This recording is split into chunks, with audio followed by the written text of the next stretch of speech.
आप सभी के सामने 1.3 बिलियन से ज्यादा भारतीयों की तरफ से दुनिया के लिए विश्वास, सकारात्मकता और उम्मीद का संदेश लेकर के आया। जब कोरोना आया तो मुश्किलें भारत के सामने भी कम नहीं थी।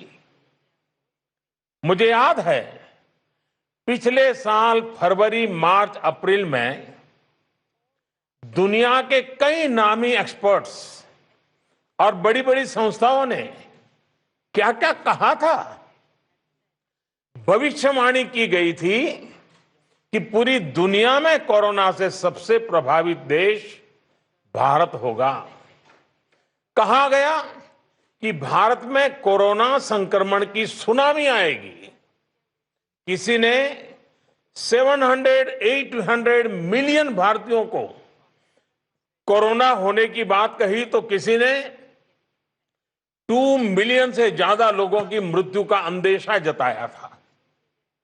दुनिया के बड़े बड़े और आधुनिक हेल्थ इंफ्रास्ट्रक्चर वाले देशों का उस समय जो हाल था वो देखकर भारत जैसे विकासशील देश के लिए दुनिया की चिंता भी स्वाभाविक थी।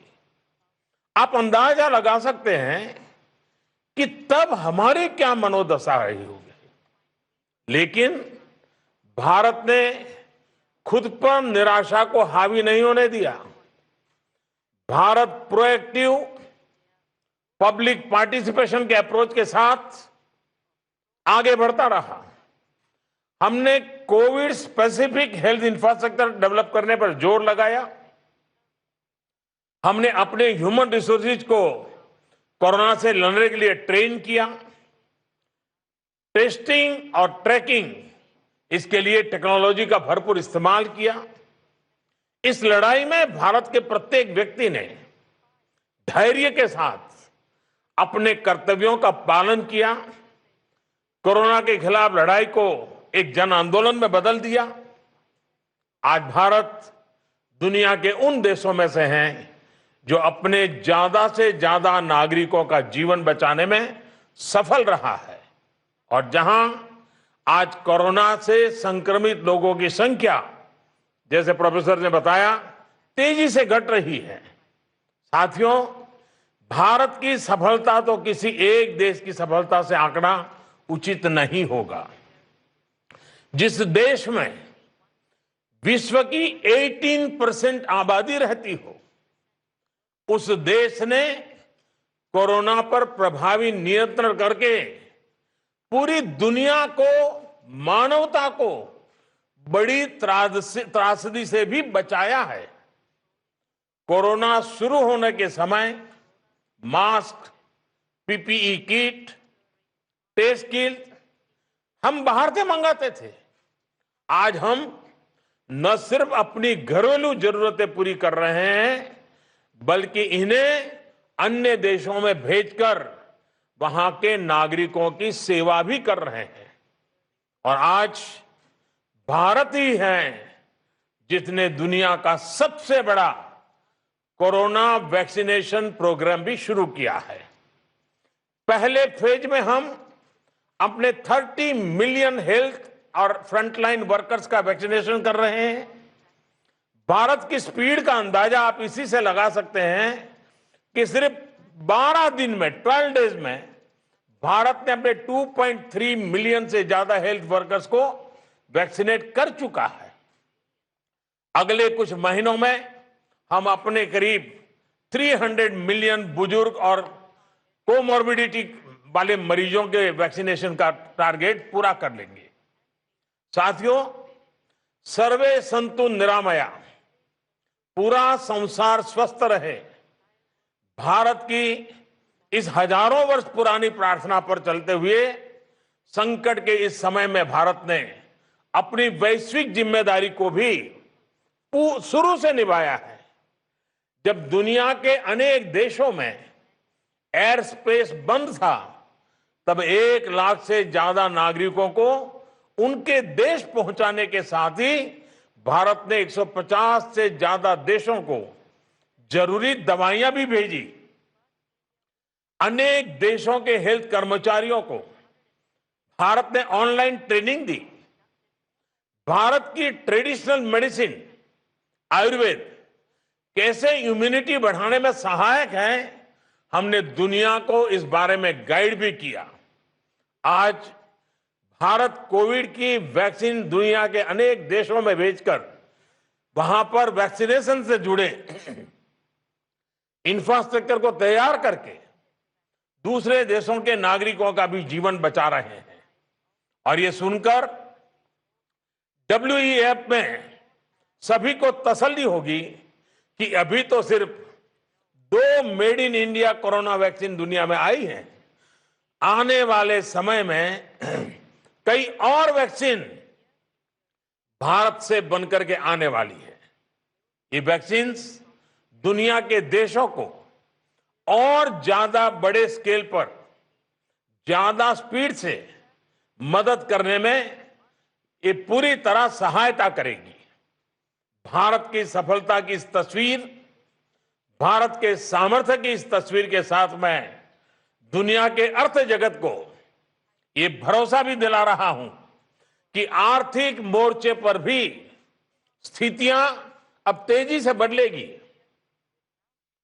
कोरोना के समय में भी भारत ने इंफ्रास्ट्रक्चर के ट्रिलियंस ऑफ रुपीस के प्रोजेक्ट शुरू करके एम्प्लॉयमेंट के लिए विशेष स्कीम्स चलाकर इकोनॉमिक एक्टिविटी को बनाए रखा था। तब हमने एक एक जीवन को बचाने पर जोर दिया। अब भारत एक एक जीवन देश की प्रगति के लिए पूरे जी जान से जुट गया है। अब भारत आत्मनिर्भर बनने के संकल्प के साथ आगे बढ़ रहा है। भारत की आत्मनिर्भरता की आकांक्षा ग्लोबलिज्म को नए सिरे से मजबूत करेगी और मैं आश्वस्त हूं कि इस अभियान को इंडस्ट्री 4.0 से भी बहुत बड़ी मदद मिलेगी। इसके पीछे वजह भी है और इस विश्वास का आधार भी है। साथियों, एक्सपर्ट्स बताते हैं कि इंडस्ट्री 4.0 के 4 मुख्य फैक्टर्स होने वाले हैं: कनेक्टिविटी, ऑटोमेशन, आर्टिफिशियल इंटेलिजेंस या मशीन लर्निंग और रियल टाइम डेटा। आज भारत दुनिया के उन देशों में से है जहां सबसे ज्यादा डेटा उपलब्ध है, जहां के दूर दराज क्षेत्रों में भी मोबाइल कनेक्टिविटी है, स्मार्टफोन है। भारत का ऑटोमेशन डिजाइन का एक्सपर्ट पूल भी बहुत बड़ा है और ज्यादा ग्लोबल कंपनियों के इंजीनियरिंग सेंटर भी भारत में है। आर्टिफिशियल इंटेलिजेंस और मशीन लर्निंग में भारत के सॉफ्टवेयर इंजीनियर्स बरसों से अपनी क्षमता से दुनिया को अवगत करा रहे हैं। साथियों, बीते 6 वर्षों में भारत में जिस तरह डिजिटल इंफ्रास्ट्रक्चर के लिए काम हुआ है, वो वर्ल्ड इकोनॉमिक फोरम के एक्सपर्ट्स के लिए भी एक स्टडी का विषय है। इस इंफ्रास्ट्रक्चर ने डिजिटल सॉल्यूशंस को भारत के लोगों की रोजमर्रा की जिंदगी का हिस्सा बना दिया है। आज भारत के 1.3 बिलियन से ज्यादा लोगों के पास यूनिवर्सल आईडी आधार है। लोगों के बैंक अकाउंट और यूनिवर्सल आईडी उनके फोन से कनेक्टेड है। अभी दिसंबर के महीने में, अकेले मैं दिसंबर की बात कर रहा हूं, अभी दिसंबर के महीने में ही भारत में 4 ट्रिलियन रुपीस का लेन देन यूपीआई से हुआ है।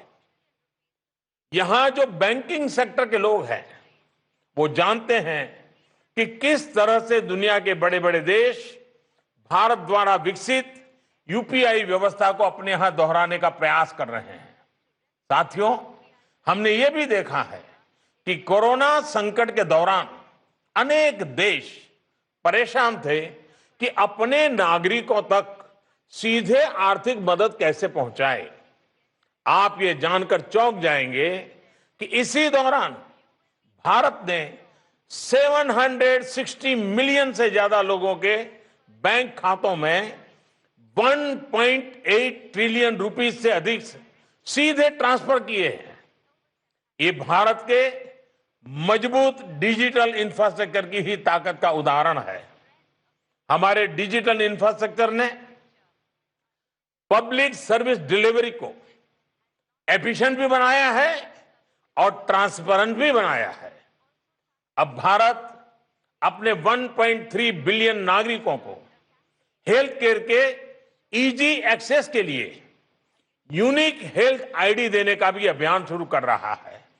और साथियों, मैं आज इस प्रतिष्ठित फोरम पर सभी को यह भी आश्वासन देता हूं कि भारत की हर सफलता पूरे विश्व की सफलता में मदद करेगी।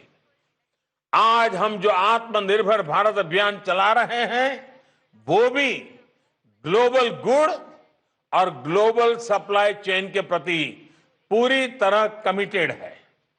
भारत के पास ग्लोबल सप्लाई चेन को मजबूत करने के लिए कैपेसिटी भी है, कैपेबिलिटी भी है और सबसे बड़ी बात रिलायबिलिटी भी है। भारत के पास आज बहुत बड़ा कंज्यूमर बेस है और उसका जितना विस्तार होगा उतना ही ग्लोबल इकोनॉमी को लाभ होगा। साथियों, प्रोफेसर क्लाउस श्वाब ने भी कहा था कि भारत संभावनाओं से भरा वैश्विक खिलाड़ी है। मैं आज उसमें यह भी जोड़ूंगा कि भारत संभावनाओं के साथ साथ आत्मविश्वास से भरा हुआ है, नई ऊर्जा से भरा हुआ है। बीते वर्षों में भारत ने रिफॉर्म्स और इंसेंटिव बेस्ड स्टिमुलस पर बहुत जोर दिया है। कोरोना के इस समय में भी भारत ने करीब करीब हर सेक्टर में स्ट्रक्चरल रिफॉर्म्स की गति को तेज किया है। इन रिफॉर्म्स को प्रोडक्शन लिंक इंसेंटिव्स के से सपोर्ट किया जा रहा है। अब भारत में टैक्स रिजिम से लेकर एफडीआई नॉर्म्स तक एक प्रिडिक्टेबल और फ्रेंडली एनवायरनमेंट है। भारत में ईज ऑफ डूइंग बिजनेस की स्थिति लगातार बेहतर हो, इस दिशा में भी काम जारी है। और एक विशेष बात यह भी है कि भारत अपनी ग्रोथ को क्लाइमेट चेंज के लक्ष्यों के साथ भी बहुत तेजी से मैच कर रहा है। साथियों, इंडस्ट्री 4.0 को लेकर हो रही इस चर्चा के बीच हम सभी को एक और बात याद रखनी है। कोरोना क्राइसिस ने हमें मानवीयता का मूल्य फिर याद दिलाया है। हमें याद रखना है कि इंडस्ट्री 4.0 भी रोबोट के लिए नहीं बल्कि इंसान के लिए है। हमें यह सुनिश्चित करना होगा कि टेक्नोलॉजी ईज ऑफ लिविंग का टूल बने, ना कि कोई ट्रैप।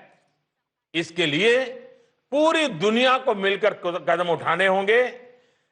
हमें सबको मिलकर कदम उठाने होंगे। मुझे विश्वास है कि हम इसमें सफल होंगे। इसी विश्वास के साथ मैं अब आप सबके साथ क्वेश्चन आंसर सेशन की तरफ बढ़ना चाहूंगा और हम उस दिशा में आगे बढ़ते हैं।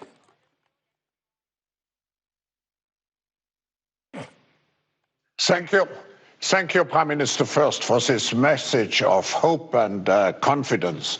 I think it's an incredible achievement how we handled the COVID-19 crisis and how you showed responsibility towards the world in taking care not only of your own country, but particularly also of your neighbor countries.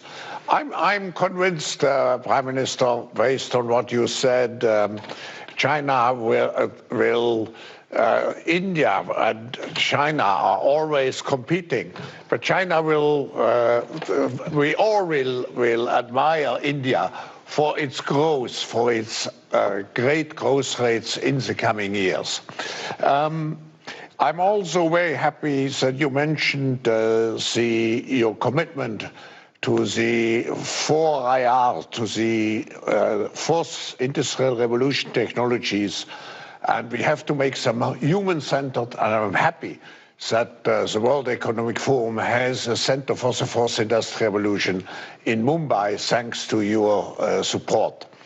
Mr. Prime Minister, this officially concludes the public portion of the session, and we will have now this follow-up dialogue, but we will have to have 30 seconds just to switch the communication devices. Thank you very much again, Prime Minister.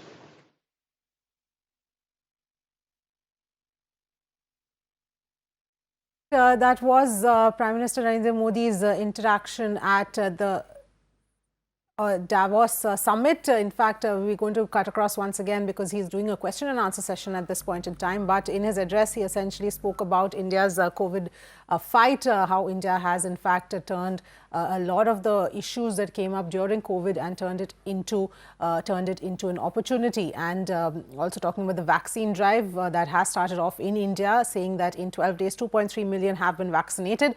And soon the entire target for the first phase of the vaccine drive will be completed. Also saying that in the next few months, we will see more Made in India vaccines coming in. We already have 2 Made in India vaccines at this point in time, and more, in fact, will come in. And also talking about the importance of digital infrastructure as well, and how that is extremely crucial going ahead, and that it should be a tool to sort of make life easier and make life simpler. UPI, as an example, in December alone, there were 4 trillion rupees worth of transactions that took place on the UPI alone. So that is one bit of information or data point that the Prime Minister gave in that address, and also talking about everything else that has happened in the past year, and now where we stand in terms of our COVID fight, saying that India was written off by a lot of experts, and experts expected a wave of COVID, a big tsunami of COVID to hit the country, but that's not been the case at all. We've managed the battle against COVID successfully.